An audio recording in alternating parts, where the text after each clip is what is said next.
My name is Marshall Perry Graham. I am originally from the United States, and I am currently at the Video Game Design Animation program at the Toronto Film School at the RCC Institute of Technology. The Toronto Film School seemed to give me a bit of a perspective on the international video game scene that I had never seen before. Before this, I had only been exposed to really the American video game scene, and honestly, I didn't feel like if I wanted to be on the international stage, that being stuck in the US just wouldn't do it for me. And if I want to have an international impact, I need an international perspective, and Toronto's one of the best international cities in the world that I've ever seen. For the sake of the video game industry, it needs a drastic change.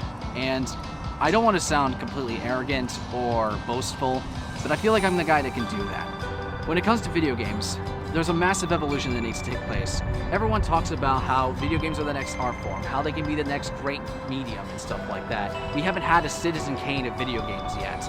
Well, I seek to change that.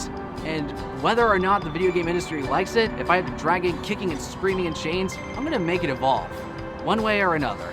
But I also want to change how people perceive what a gamer can be, and how it can be perceived in the public eye. And one of the things that makes, personally, the hardest thing for me to do is trying to expose the idea of the handicapped gamer, because I myself am one. Because since I was born, a lot of people seem to understand or come up with the idea that a handicapped person might be inferior or lesser or not as able to do certain things. And every single video game I have ever played, I have been able to bend to my will and make it work, no matter what the control scheme is, for the most part. And so what I ultimately plan to do is increase the prominence and the well-known aspect of a handicapped gamer in the video game industry, and let companies know that even though you say you make games for everyone, you're not truly living up to that statement.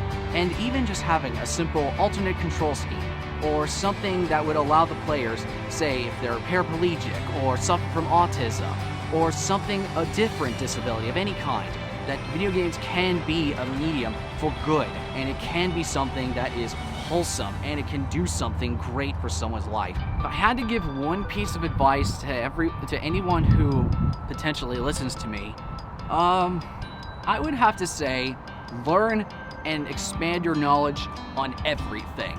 Literally, do not stop learning. Every day. Learn something new every day.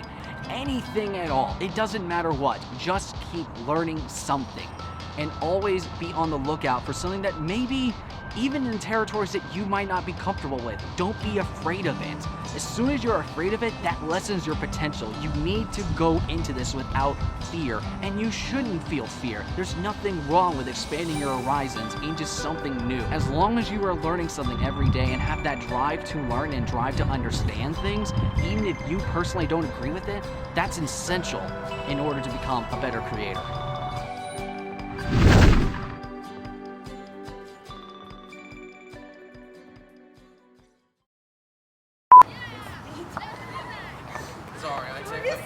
Sorry, I'm a really fast walker.